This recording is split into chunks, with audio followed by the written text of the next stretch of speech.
With diplomatic efforts to solve the international crisis between Ukraine and Russia looking as bleak as the Washington weather, US President Joe Biden says he'll soon be deploying troops to bolster the NATO presence in the region. I'll be moving US troops to Eastern Europe and the NATO countries in the near term.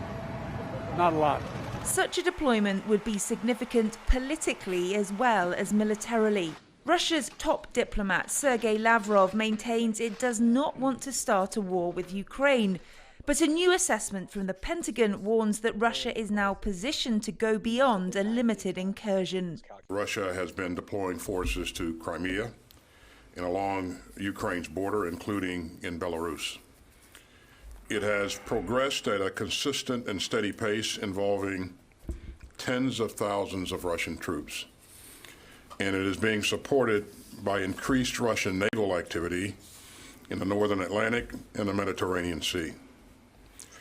While we don't believe that President Putin has made a final decision to use these forces against Ukraine, he clearly now has that capability.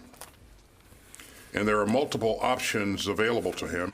All of which could have dire consequences, according to US military officials. This is larger in scale and scope and the massing of forces than anything we have seen in recent memory, and I think you'd have to go back quite a while into the Cold War days to see something of this magnitude. And if war were to break out on a scale and scope that is possible, the civilian population will suffer immensely. President Volodymyr Zelensky's criticized the Biden administration for these ominous warnings, saying they're causing needless alarm in his country. I think, and I talked about this with the president, that the politics should be balanced. I'm not saying that he has influence on the media, they're free, but the politics have to be balanced. And journalists, if they want to understand the situation, let them come to Kiev. Are tanks driving here on the streets? No.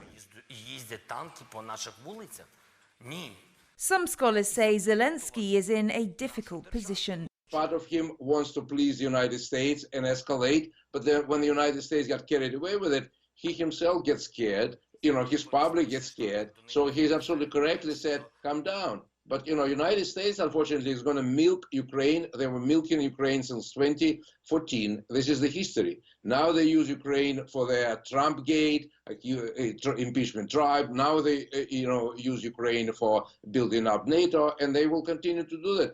And so the rest of the world should listen to Ukraine probably and put pressure on the United States to calm down.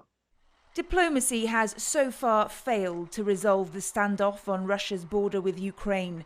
But on Monday, attempts will move to the United Nations, where the US will square off against Russia in the Security Council. Kate Fisher, CGTN, Washington.